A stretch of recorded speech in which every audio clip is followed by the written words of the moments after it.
দ্বিতীয় বিশ্বযুদ্ধের দগদগে ক্ষতচিহ্ন আজও নীরবে বয়ে বেড়াচ্ছে জার্মানির উত্তরাঞ্চলের এই গভীর অরণ্য। ঘন গাছপালা আর নির্জনতার আড়ালে এখনও ছড়িয়ে ছিটিয়ে পড়ে আছে অসংখ্য যুদ্ধবিমান, ট্যাঙ্ক এবং সামরিক সরঞ্জামের ধ্বংসাবশেষ। যেন সময় এখানে থমকে গেছে। যে বিমানগুলো একসময় আকাশ কাঁপিয়ে যুদ্ধের গতিপথ নিয়ন্ত্রণ করত, আজ সেগুলো মরিচা ধরা লোহার স্তূপ হয়ে জঙ্গলের মাটিতে মিশে যাচ্ছে। এই অরণ্য শুধু গাছপালার নয়, এটি স্মৃতির ভার বহন করে। এখানে এখনও পড়ে আছে সেই সময়ের বিখ্যাত যুদ্ধবিমান মেসারশমিট ও জাঙ্কার্স, যেগুলো একসময় জার্মান বিমান বাহিনী লুফটওয়াফে এর গর্ব ছিল। আজ সেগুলো নীরব সাক্ষী হয়ে আছে ইতিহাসের এক ভয়াবহ অধ্যায়ের। শুধু জার্মানি নয়, ইউরোপের গভীর অরণ্যগুলোতে, বিশেষ করে জার্মানি, পোল্যান্ড, রাশিয়া ও ফ্রান্সের সীমান্তবর্তী এলাকায় এখনও হাজার হাজার পরিত্যক্ত ট্যাঙ্ক, বিমান, বাংকার ও সামরিক স্থাপনা পড়ে আছে। এগুলোর পেছনের গল্পগুলো যেমন করুণ তেমনি নাটকীয়। যুদ্ধের শেষ পর্যায়ে 1944-45 সালে মিত্রশক্তি, বিশেষ করে আমেরিকা ও ব্রিটেন, জার্মানির প্রধান বিমান ঘাঁটিগুলোকে লক্ষ্য করে ব্যাপক বোমা হামলা চালায়।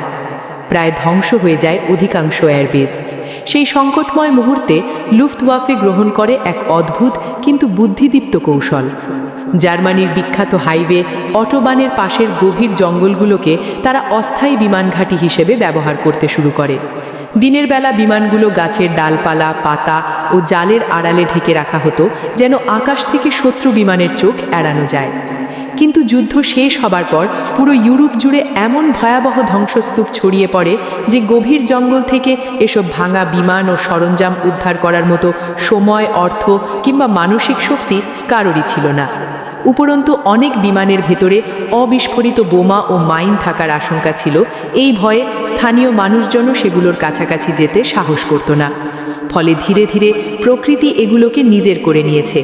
লোহার গায়ে শ্যাওলা জন্মেছে, দানার ফাঁকে গাছের শিকড় ঢুকে পড়েছে, আর নীরব জঙ্গলের মাঝে এসব ধ্বংসাবশেষ আজ ইতিহাসের জীবন্ত কবর হয়ে দাঁড়িয়ে আছে।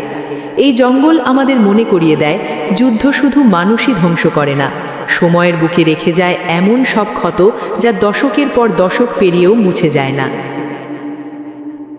ভিডিওটি কেমন লাগলো তা অবশ্যই কমেন্ট করে জানাবেন। ভালো লাগলে একটি লাইক দিন। আর আপনার কি মনে হয়, আমাদের দেশের কোনো জঙ্গলে যদি এরকম দ্বিতীয় বিশ্বযুদ্ধের কোনো সরঞ্জাম পড়ে থাকতো, তাহলে কি এতদিন থাকতো? কমেন্ট করে জানাতে ভুলবেন না। দেখা হবে পরবর্তী ভিডিওতে।